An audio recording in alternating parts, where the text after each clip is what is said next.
Hey guys, so in this video I'm going to go over buy stop orders or trigger buy orders, which are two different types of orders but basically do the same thing. The trigger buy order is more commonly used today.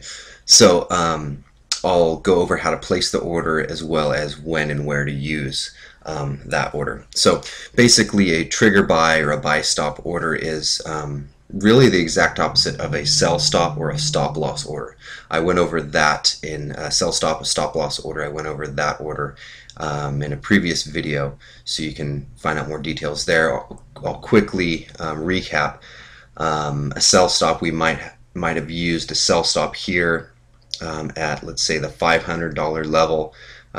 This potentially might have been a good support level for Apple previously.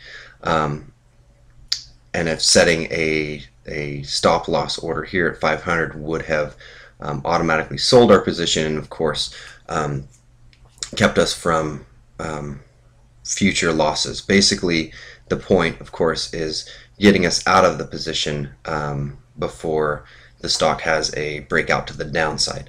Well, a buy stop or a trigger buy order is really the exact opposite.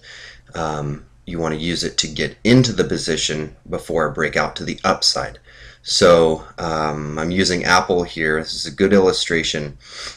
Here's some pretty obvious resistance here at the 450 level. More realistically, about 455, 460. I'm not exactly sure, but somewhere around here. There's some really solid resistance, as you can see. The stock continually bouncing off that level. So, if it were ideally early July, we would have set a buy stop or a trigger buy order at, let's say, that 455 resistance level, or even 450. But let's say 455. That would have purchased the stock for us right before this little breakout here. So I'll show you how to place the order, and then I'll go into a little more detail on when and where to use it. So I use Options House. This is my virtual account that I never use. Don't pay attention to the numbers.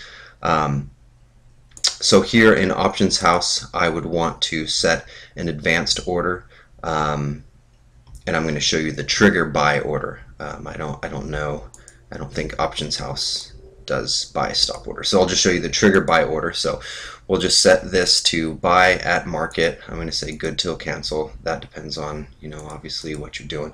You simply can just set a trigger here, and it's a conditional trigger. So if last greater than, again, I'm going to say 455, condition good till cancel.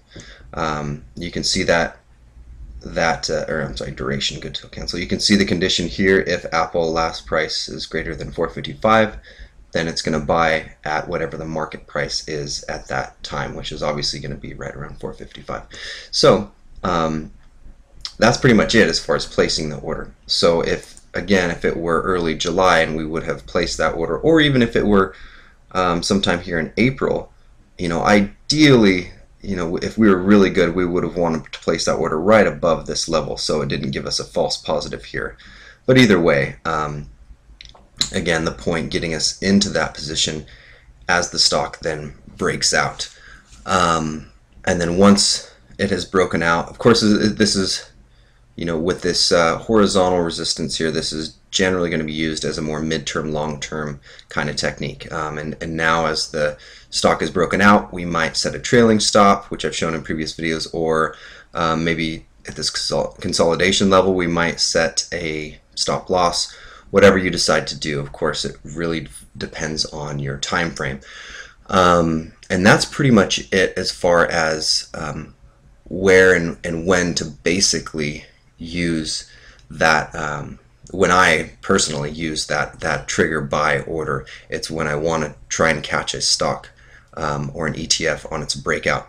Of course, if you are doing a shorter time frame, you might even use it to try and grab a little or a little breakout here, one of these smaller, even here, after these 2 down days, if you see some sort of support or fundamental, whatever, you might set that to buy right here and then exit quickly whatever you decide to do. I'm not sure. I honestly haven't been following Apple, so I don't know its exact movements.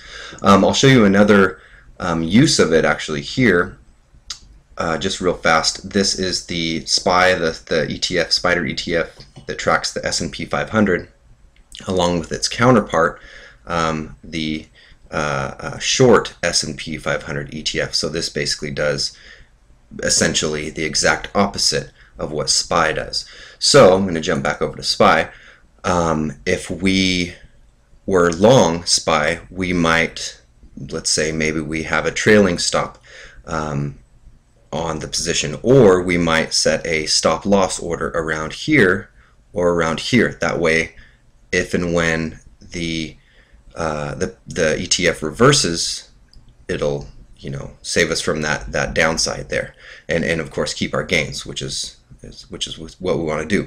So inversely, if we are not in, or even if we are in the position, what we could do from the buying side, if we wanted to purchase this short ETF, which again is inverse to SPY, we might set a buy stop or a trigger buy order at those similar levels, maybe here at 29, maybe here at 30. So that way, as SPY reverses and the S&P begins a downtrend, I'm not saying it's going to, but it may, especially if it breaks these levels here, that's usually going to be a sign of perhaps a downtrend there. So if it does that, we might want to get into an inverse ETF. Inverse ETFs are very tricky and a little more risky generally. So obviously be careful. But I just want to illustrate that the use in this scenario. Again, perhaps a buy stop here at 29, or more conservatively here at 30. That way, if the S&P reverses, the SH, the short ETF, is gonna trend upward. So that is pretty much it.